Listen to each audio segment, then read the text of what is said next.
দাঁড়াও।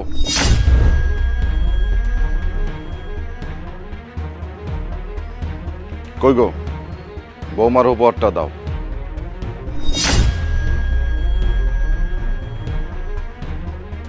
এটা কি মা? এটা একটা বোরকা।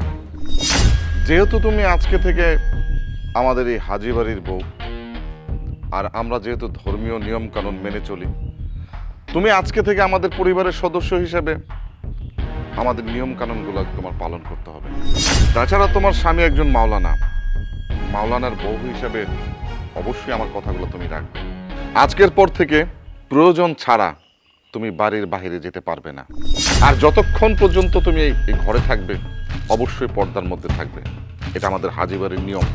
আর হ্যাঁ, আমি শুনেছি তুমি লেখাপড়া করো, এসএসসি এইচএসসি কমপ্লিট করেছো। হাজি বাড়ির একটা নিয়ম এবং ঐতিহ্য আছে, আমরা ধর্মীয় অনুশাসন ছাড়া কোনো কিছুই করি না। আমাদের বাড়ির নারী বা কোনো মেয়েদের পড়াশোনা নিষেধ। আমি চাইবো তুমি আমার কথাগুলো অক্ষর অক্ষরে পালন করবে। কই গো, যাও বৌমাকে বরণ করো। দাঁড়ান মা, আমাকে বরণ করার আগে আমার কিছু কথা আছে। কথাগুলো তো তোমরা ঘরে গিয়েও বলতে পারো। না মা, যেহেতু আমি এই ঘরে প্রবেশ করার আগে বাবা আমাকে এতগুলো শর্ত দিয়েছে, সেহেতু আমারও কিছু শর্ত আছে। আমি আপনার ছেলের সঙ্গে একটু কথা বলতে চাই। মা, যেহেতু ওরা এই জায়গায় কথা বলতে চাচ্ছে, কথা বলুক না। চলুন, আমি আর আপনি ঘরে যেয়ে ঘরটা গোছাই।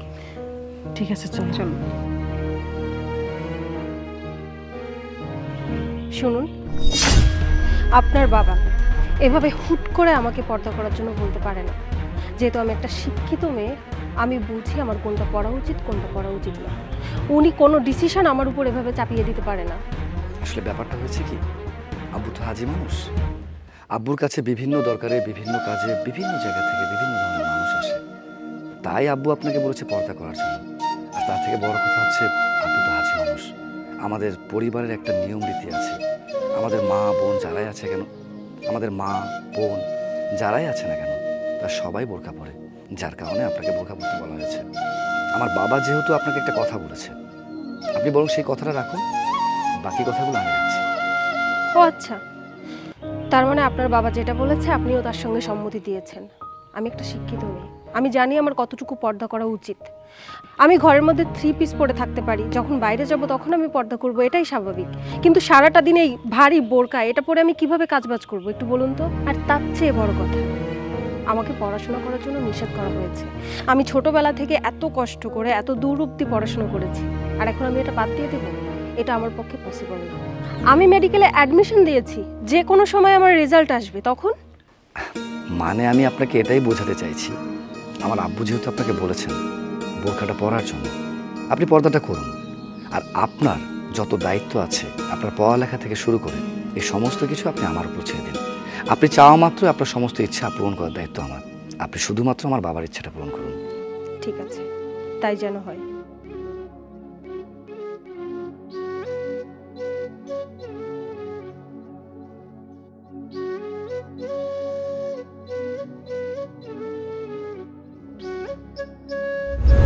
এই সুরাইয়া, সুরাইয়া, আরে ও সুরাইয়া, কই গেলে তুমি?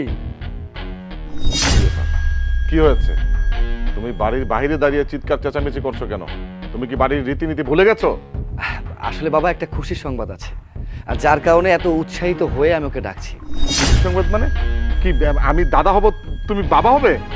কি ব্যাপার, আপনি আমাকে ডাকছিলেন? আরে তুমি যে মেডিকেলে অ্যাডমিশনের জন্য পরীক্ষা দিয়েছিলে, তোমার তো চান্স পেয়েছো, তুমি ঢাকা মেডিকেল থেকে এখন ডক্টরি পড়াশোনা করতে পারবে। কি রে বাবা, এত চিৎকার করছিস কেন? মা, আমার বউ সে ডাক্তারিতে চান্স পেয়েছে। সে খুব ভালো একটা কলেজে থেকে পড়াশোনা করতে পারবে। সে ডাক্তার হতে পারবে। আলহামদুলিল্লাহ, আলহামদুলিল্লাহ। কি বলছো এসব? তুমি কি ভুলে গেছো এই হাজি বাড়ির একটা রীতিনীতি আছে? আমরা ধর্মীয় অনুশাসন ছাড়া এক পা এগোই না। তুমি যেদিন বিয়ে করে আনলে সেদিন কি আমি তোমার বউকে বলিনি যে এই বাড়িতে কোনো নারী বা মেয়েদের পড়াশোনা করা যায় না? তুমি কি ভুলে গেছো এগুলো? আর এই বিষয়টা তুমি চিৎকার করে বলছো?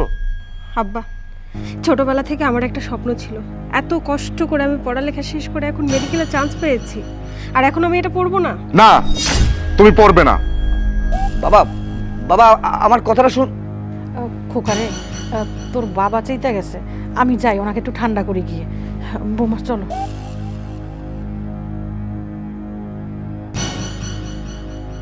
তার মানে আমি মেডিকেলে পড়তে পারবো না? আরে কেন পারবে না, অবশ্যই পারবে। আর তাছাড়া আমি তো তোমাকে কথা দিয়েছি, যেহেতু আমি তোমার স্বামী, তোমার সকল দায়িত্ব আমি নিয়েছি। আর তাছাড়া আমাদের ইসলাম ধর্ম বলে স্ত্রীর সমস্ত দায় দায়িত্ব দেখভাল সব কিছু স্বামীর। তুমি এসব নিয়ে একদম চিন্তা করো না, আমি তো তোমার সাথে আছি। তোমার স্বপ্ন পূরণের জন্য যা যা কিছু করার লাগবে আমি করব। কিন্তু আপনার বাবা যে না করে গেল। দেখো, ওনারা হচ্ছেন আমার গুরুজন, আমার বাবা, আমার মা। সে ছোটবেলা থেকে দায়িত্ব সহকারে আমাকে মানুষ করেছেন, তাদের প্রতিও আমার একটা দায়িত্ব রয়েছে। আচ্ছা ঠিক আছে, তুমি এসব নিয়ে চিন্তা করো না, আমি দেখছি কি করা যায়। ঠিক আছে, আপনি ভিতরে আসুন, আমি আপনাকে খাবার দিচ্ছি। ঠিক আছে, চলো।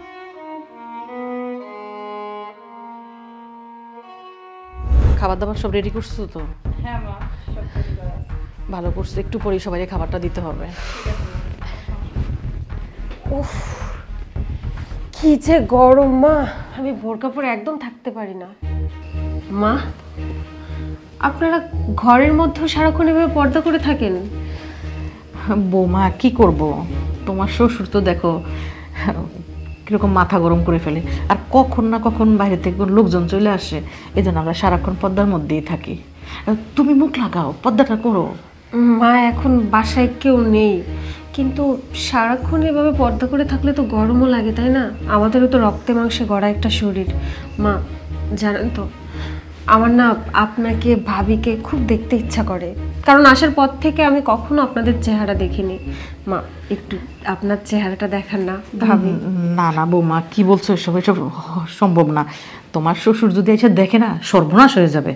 মা, এখানে তো কোনো পুরুষ মানুষ নেই, আর আমি তো আপনার চেহারা দেখতে চাচ্ছি। কেউ আসবে না মা, প্লিজ। না বৌমা। মা হিজাবটা খোলেন না, অনেক দিন হয়েছে আপনার মুখটা দেখি না। প্লিজ মা।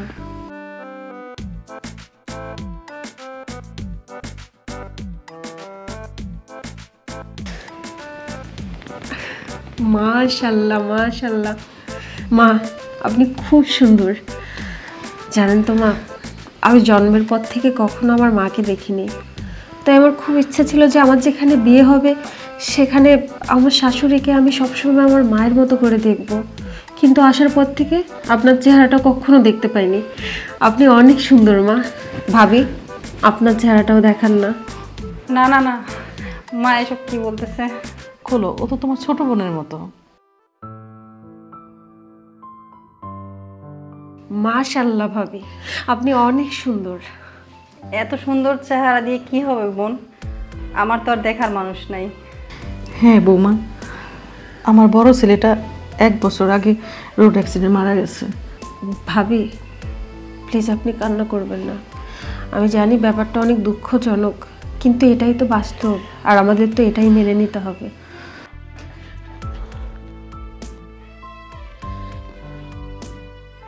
খালাম্মা, এই খালাম্মা, খালাম্মা, খালাম্মা চলে আসছি। আসসালামু আলাইকুম খালাম্মা, পায়ে ধরে সালাম করি, কোমরে ব্যথা যদিও। কেমন আছেন? এই তো খালুজান চলে আসছে। এই যে বেয়াদবটা চলে আসছে। বেয়াদবির কি করলাম? আমি তো এসে খালাকে পায়ে ধরে সালাম করলাম, আপনাকে হাতে তুলে সালাম করলাম, পায়েও হাত দিয়েছি, এখানে তো বেয়াদবির।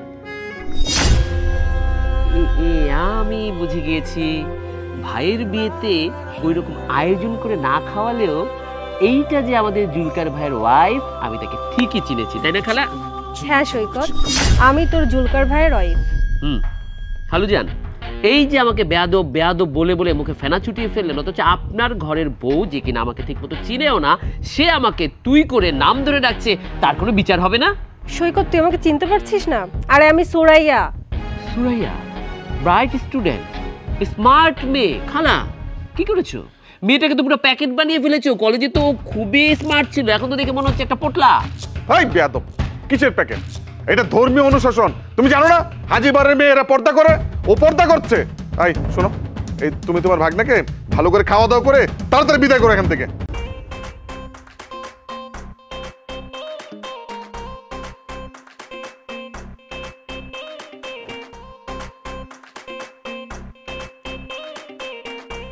আচ্ছা।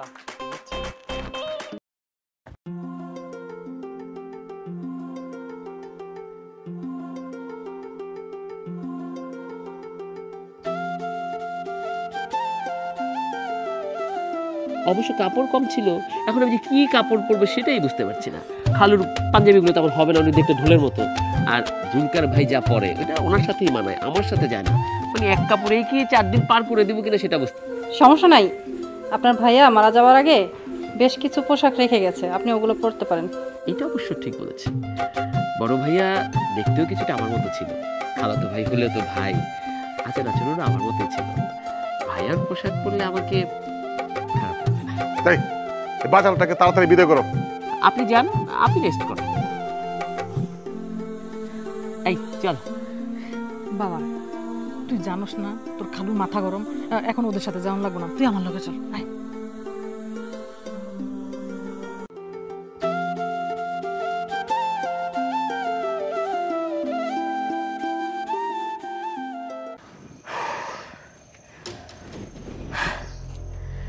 এই রোজ রোজ অশান্তি আমার আর ভালো লাগে না। সারাটা দিন আমার এভাবে থাকতে হয়। বল, গরমের মধ্যে এভাবে থাকতে কারো ভালো লাগে? কারো ভালো লাগে? তুই কিভাবে আছিস আমি তো সেটাই বুঝতে পারছি না। তোর মতো একটা মডার্ন মেয়ে, কলেজে এতটা উচ্ছল ছিলি, অথচ এখানে ধরতে গেলে একেবারে প্যাকেট হয়ে আছিস। আমার মাথায় কিছু খেলছে না। হ্যাঁ সেটাই, আমার নিজেরও ভালো লাগে না মাঝে মাঝে, জানিস। কিন্তু শুধু তোর ভাইয়ার জন্য আমি এখানে একটু থাকতে পারি। এই বাড়ির প্রত্যেকটা মানুষ যেন কেমন, কেউ কারোর সাথে বাড়তি কোনো কথা বলে না। যার যেটা প্রয়োজন, প্রয়োজন ছাড়া কেউ কারোর সাথে একটা কথাও বলবে না। আর এদিকে আমি তো মেডিকেলে চান্স পেয়েছি, এটা তো তুই জানিস। কিন্তু আমার শ্বশুর, উনি আমাকে মেডিকেল পড়তে দিবে না। তুই বল, ছোটবেলা থেকে এত কষ্ট করে আমি পড়াশোনা করছি, আর এখন যদি আমার পড়াটা বাদ দিয়ে দিতে বলে, এটা কি সম্ভব? কি বলছিস? মেডিকেলে চান্স পাওয়াটা তো সবার স্বপ্ন। আমাদের দেশের 90% স্টুডেন্টরাই চায় সবার আগে মেডিকেলে ভর্তি হবে, কিন্তু এদের মধ্যে 2 থেকে 3% মানুষ শুধুমাত্র ডাক্তারি পড়ার চান্স পায়। তুই সেই সুযোগটা পেয়েছিস, এখন তুই যদি এই সুযোগটা হাতছাড়া করিস, তোর জীবনের এইমটা তো নষ্ট হয়ে যাবে। আচ্ছা, বাই দ্য ওয়ে, জুলকার ভাইয়ের সাপোর্ট কেমন? ওর মন মানসিকতা অনেক ভালো। যদিও এই বিয়েতে প্রথম দিকে আমি রাজি ছিলাম না, কিন্তু দিন যত বাড়ছে ওর প্রতি মায়াটাও আমার তত বাড়ছে। অত্যন্ত ভালো মানুষ। জানিস, আজকে আমার অনেক ভালো লাগতেছে। অনেকদিন পর আমি শান্তিতে তোর সাথে কথা বলতে পারছি। এখানে গল্প করার মতো কেউ নেই। আচ্ছা, তাহলে তো ভালোই। আচ্ছা সৈকত, তুই এখানে কেন এসেছিস? এটা হাজি সাহেবের ছেলের বউ না? পরপুরুষের সাথে কি করতেছে? তারা তো পর্দাশীল ফ্যামিলি, পরপুরুষের সাথে থাকার তো কথা না। যাই হাজি সাহেবরে যা খবরটা দিই। কাজ তো একটা বাহানা। আসলে পুরো ব্যাপারটা তোকে বলা যায়। আমার বড় ভাই, মানে জুলকার ভাইয়ের বড় ভাই, তিনি হঠাৎ করে মারা যায়। ওই প্রথম আমি বড় ভাবিকে দেখি। মানে ভাইয়ের লাশটা যখন নিয়ে এলো, সে কান্না করছিল। হঠাৎ করে কাঁদতে কাঁদতে তার হিজাবটা খুলে যায়। কিছুক্ষণের জন্য তার ফেসটা আমি দেখি, খুব মায়া হয় জানিস। এবং সেই যে তাকে দেখলাম, এরপর বহুবার এই বাড়িতে এসেছি শুধুমাত্র তাকে দেখার জন্য। তার চেহারা আমি আজ অব্দি আর দেখতে পাইনি, কিন্তু তার ওই মায়া ভরা চোখ দুটো আমি দেখেছি। কাজের কথা তো দূরের ব্যাপার, আমি শুধুমাত্র ওনাকে দেখার জন্যই আসি, কিন্তু সাহস করে কোনোদিন বলতে পারিনি আমি তাকে বিয়ে করতে চাই। কি বলছিস এটা তুই? এই বাড়িতে যেসব অদ্ভুত নিয়ম কানুন, আর সেখানে যদি তোর এই ব্যাপারটা কেউ বুঝতে পারে, তাহলে তো আর রক্ষাই নেই। কিন্তু তোর দিক থেকে তুই ঠিক আছিস। আমরা যেহেতু মডার্ন, এগুলো আমাদের কাছে কোনো ব্যাপার না, কিন্তু ওনাদেরকে কে রাজি করাবে?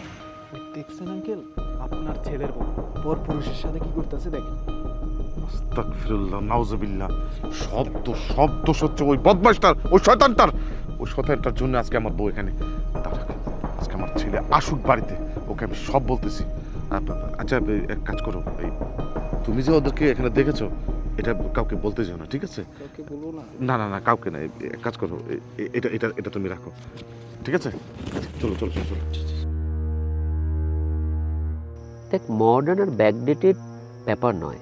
আমাদের ধর্মে কিন্তু বিধবা বিবাহ করা যায়। ইভেন আমাদের নবী করিম সাল্লাল্লাহু আলাইহি সাল্লামও প্রথম স্ত্রী যিনি ছিলেন তিনি বিধবা। এরকম করে উনি যতগুলো বিয়ে করেছেন সম্ভবত 11 জন, তার মধ্যে বিবি আয়েশা ছাড়া বাকি সবাই হয় বিধবা ছিলেন অথবা মৃত সাহাবীর বা শহীদ হওয়া সাহাবীদের স্ত্রী ছিলেন। এদিকটা ফ্যাক্ট না, ফ্যাক্ট হচ্ছে আমার খালুজান উনি খুব বদরাগী এবং তিনি ভাবেন তিনি যেটা বলেছেন সেটাই ঠিক, বাকি সব ভুল। এদিকটাই ফ্যাক্ট। এই যে দেখ, আমরা এতক্ষণ ধরে এখানে বসে আছি, বাই এনি চান্স যদি ওনার কানে যায় বা উনি দেখতে পায় তাহলে আমাদের দুজনেরই শেষ, বুঝছিস? বাবা, আমার তো ভাবতেই ভয় লাগে। চল আমরা বরং এখান থেকে উঠি, ঠিক আছে? চল চল চল।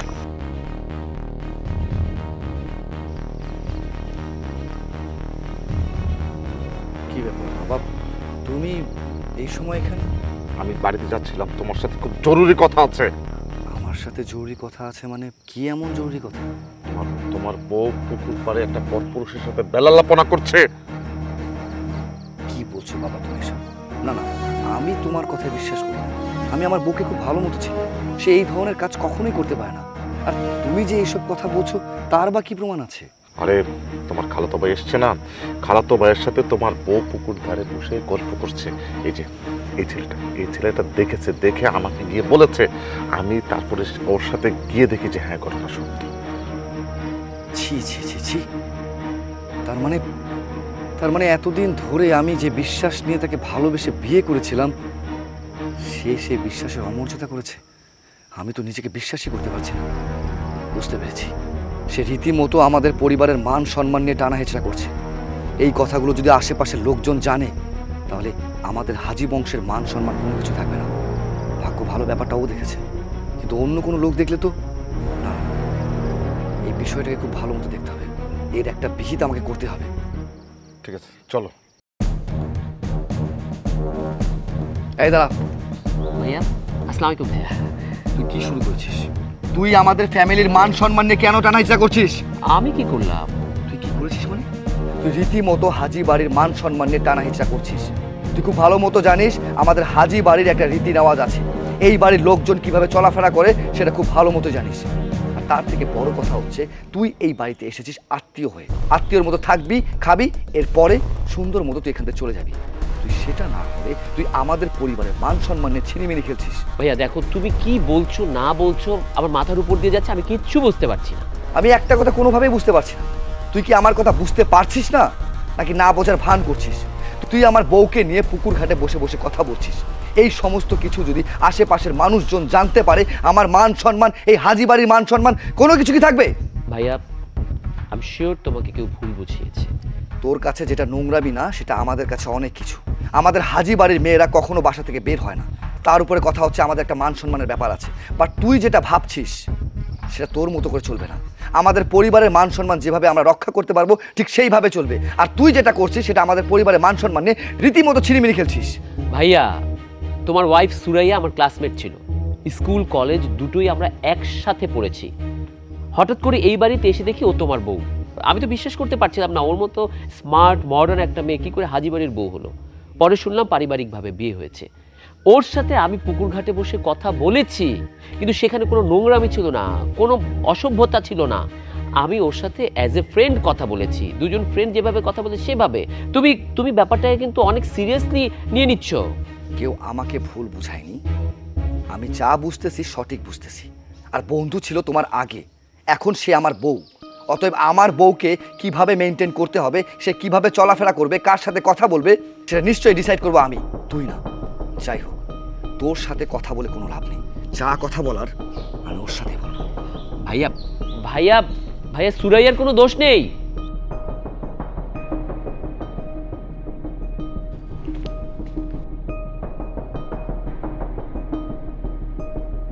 আপনি এসে গেছেন, কিন্তু আজকে আসতে আপনার এত দেরি হলো। সেটা পরের কথা, তার আগে আমাকে এটা বলো, সৈকতের সাথে তোমার কিসের সম্পর্ক? আজব তো, সৈকতের সাথে আমার কি সম্পর্ক থাকবে? ও আর আমি একই কলেজে পড়াশোনা করেছি, ও আমার ফ্রেন্ড। বন্ধুত্বের সম্পর্ক, তাই না? বন্ধুত্বের সম্পর্ক হলে বুঝি পুকুর ঘাটে বসে বসে কথা বলতে হয়? তুমি কি ভুলে গেছো যে তুমি হাজি বাড়ির বউ? হাজি বাড়ির বউ হওয়া সত্ত্বেও তুমি এই ধরনের কাজ করো কোন হিসাবে? তোমার একটাবার ভাবা উচিত ছিল হাজি বাড়ির একটা সম্মান আছে, সেই সম্মান নিয়ে ছিনিমিনি খেলার কোনো অধিকার তোমার নেই। আর তার থেকে বড় কথা, আমি তোমাকে অনেক বিশ্বাস করতাম, আর তার থেকে বড় কথা, আমি তোমাকে বিশ্বাস করতাম। সেই বিশ্বাস নিয়ে যে তুমি এত বড় ছিনিমিনি খেলবে তা আমি কখনোই ভাবতে পারিনি। শেষমেশ কিনা তুমি পুকুর ঘাটে গিয়ে এইসব নোংরামি করে বেড়ালে। আমি আপনাকে দেখছি আর অবাক হয়ে যাচ্ছি। কি করে এমন কথা বলতে পারেন? তার মানে এটাই আপনার আসল চেহারা? আমি মাত্র আপনার ব্যাপারে কত বড় বড় কথা বলে এসেছি সৈকতকে, আর আপনি এখন এসে আমাকে এইসব নোংরা কথা বলছেন? আপনার মুখে একবারও বাঁধলো না এসব বলতে? সুরাইয়া, আমি তোমাকে অনেক ভালোবাসি। আমার ভালোবাসা এতটা বেশি যে আমি তোমাকে নিয়ে সব বিষয়ে সিরিয়াস। অন্য বিষয়গুলো কোথায় যাবে সেটা দেখার বিষয় আমার না, কিন্তু তোমার ব্যাপার নিয়ে কোনো কথা হলে সেটা অবশ্যই আমি বলবো। ও, তাহলে এটাই আপনার ভালোবাসা? আপনি কি জানেন, একটা মানুষকে ভালোবাসতে গেলে তাকে বিশ্বাসও করতে হয়, আর বিশ্বাসটা হচ্ছে ভালোবাসার মূল মন্ত্র। যেখানে বিশ্বাস নেই সেখানে ভালোবাসা নেই। যাই হোক, আমি আপনার সমস্যাটা বুঝতে পেরেছি। সৈকতের সাথে আমার কোনো সম্পর্ক নেই। সৈকত আসলে আপনার বড় ভাবির জন্য এখানে আসে। আপনার বড় ভাবিকে সৈকত অনেক পছন্দ করে, আর এই জন্যই মাঝে মাঝে আসে। এসব ব্যাপারে তো আপনাদের ফ্যামিলির কারোর সঙ্গেও শেয়ার করতে পারবে না, কারণ আপনারা তো একঘেয়েমি। আপনারা তো যেটা ভাবেন সেটাই করেন। এই জন্য সব কিছু আমার সাথে শেয়ার করতেছিল।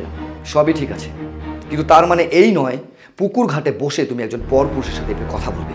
তোমার একটাবার ভাবা উচিত ছিল। আচ্ছা, আমি পুকুর ঘাটে বসবো না তো কোথায় বসবো?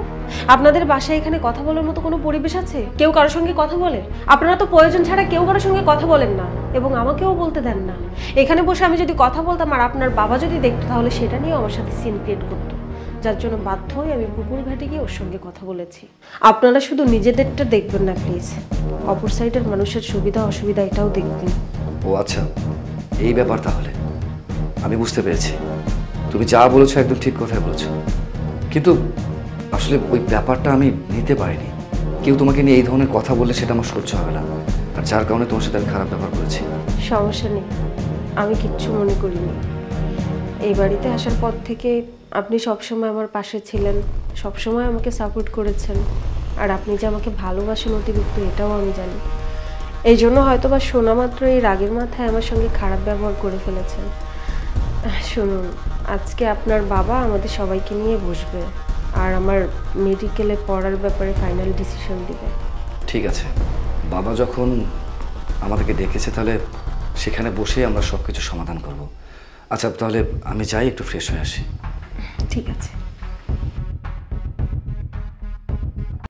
দেখো, আমি অনেক ভেবেচিন্তে সিদ্ধান্ত নিয়েছি।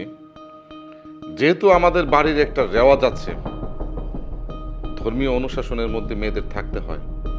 আমাদের বাড়ির কোনো মেয়ে পড়াশোনা এই পর্যন্ত করেনি, আমরা করতে দেইনি। তোমার বউ যেহেতু পড়াশোনায় ভালো, পড়াশোনা করতে চেয়েছে, আমি চাচ্ছি তোমার বউর জন্য আমি একটা মহিলা আলেম রেখে দেব। উনি তাকে কোরআন তেলাওয়াত শেখাবে, যদি চায় হেফেজটা কমপ্লিট করতে পারে। কিন্তু আমি ওকে মেডিকেল কলেজে গিয়ে পড়াশোনা করবে আমি এই অনুমতি দিচ্ছি না। বাবা, আপনি সব কি বলছেন? আপনি যা বলছেন তা কিন্তু ঠিক নয়। আমাদের নবী করিম সাল্লাল্লাহু আলাইহি ওয়াসাল্লাম কি বলেছেন?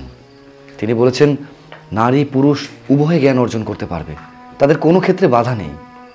আর তাছাড়া নবী করিম সাল্লাল্লাহু আলাইহি ওয়াসাল্লাম আরও বলেছেন প্রত্যেক নর ও নারীর জন্য জ্ঞান অর্জন করা ফরজ। ইবনে মাজাহ হাদিস নাম্বার 224। আব্বা হুজুর, কোরআন হাদিস সম্বন্ধে আপনি তো আমার থেকে অনেক বেশি বোঝেন। আহা, তুমি কেন বুঝতে চাচ্ছ না? ও তো একটা মেয়ে মানুষ, ও ঘরে থাকবে, পর্দা করবে, স্বামী হিসেবে তোমার খেদমত করবে, শাশুড়ির খেদমত করবে, আমাদের খেদমত করবে। এটাই তো ধর্মীয় অনুশাসন, ধর্মীয় নিয়ম। ও কেন বাহিরে যাবে? বাহিরে গিয়ে কেন পড়াশোনা করবে? দেখো দেখো বাবা, তুমি কিন্তু কোনো অনুশাসন মানছো না। আব্বা হুজুর, আপনি অনুশাসনের কথা বলছেন, অথচ কোরআনের প্রথম নাজিলকৃত শব্দ হচ্ছে ইকরা, তার মানে হচ্ছে পড়ো। এখানে সমুদয় জাতির জন্য এই কথা বলা হয়েছে। শুধুমাত্র নারীরা পড়বে পুরুষরা পড়বে না, কিংবা পুরুষরা পড়বে নারীরা পড়বে না, এমন কিছু না। নর নারী সমুদয় জাতির জন্য এই কথা বলা হয়েছে। দেখো, হাদিস কোরআন, হাদিস কোরআনের জায়গায়, কিন্তু আমার পরিবারে কি হবে না হবে সেটা সিদ্ধান্ত নিব আমি, এটা তুমি না। দেখো, তুমি কিন্তু তোমার বউয়ের পক্ষে কথা বলছো, আর বউয়ের পক্ষে কথা বলে তুমি কিন্তু তোমার বাবার মুখে মুখে তর্ক করছো, তুমি কিন্তু চরম বেয়াদব হয়ে যাচ্ছ। আব্বা আমি কোনো বেয়াদবি কিংবা মুখে মুখে তর্ক করছি না। আপনি একটাবার চিন্তা করে দেখুন, ও যদি আমাদের অনুশাসন মেনে ও যদি ওর পড়াশোনা চালিয়ে যেতে পারে, সে ডাক্তার হতে পারে, এটা তো তার স্বপ্ন পূরণ হবে, সঙ্গে সঙ্গে আমাদেরও স্বপ্ন পূরণ হবে। দেখো, এই বাড়িতে আমার অনুশাসন চলবে, আমি যেটা বলেছি সেটাই আইন, এর বাইরে তোমরা কেউ যেতে পারবে না। দেখো, আমি যেভাবে অনুশাসনে যেভাবে আইন করেছি, তোমার বড় ভাইয়ের বউ এবং তোমার মা সেটা মেনে চলছে। তুমিও যদি তোমার বউকে নিয়ে এখানে থাকতে চাও, তাহলে আমার অনুশাসন আমার আইন মানতে হবে। আব্বা তাহলে বরং আমি এক কাজ করি, ওকে নিয়ে আমি অন্য কোথাও চলে যাই, সেটাই ভালো হবে। কি তুমি অন্য জায়গায় চলে যাবে মানে? এটা কি পেয়েছো? যাবে, যাও, আমি না করবো না, যাও, চলে যাও। আমি তোমাকে আমি আমি আব্বা বাবা বাবা বাবা আপনার কি হলো?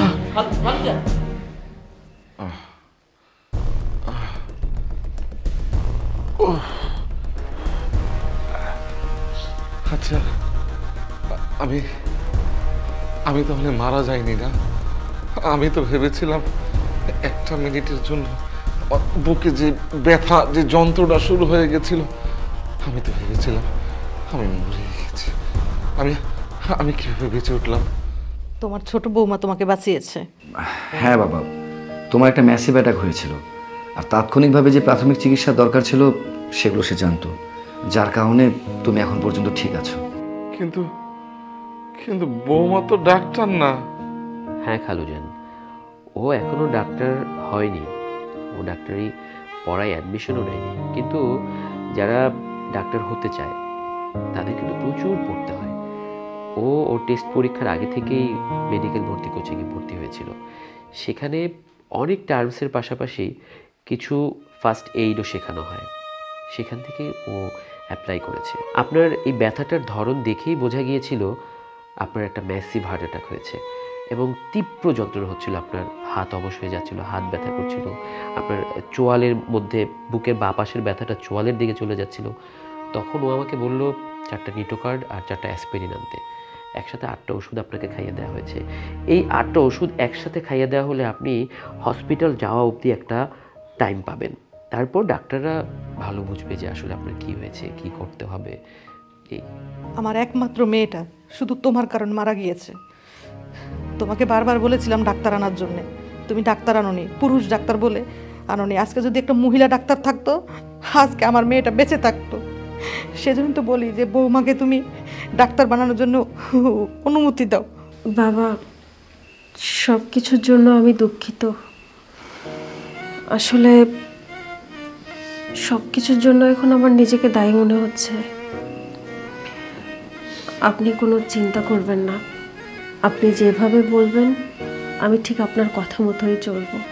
আপনার ছেলে, সে অত্যন্ত ভালো মানুষ, আমার এখানে থাকতে কোনো অসুবিধা হবে না।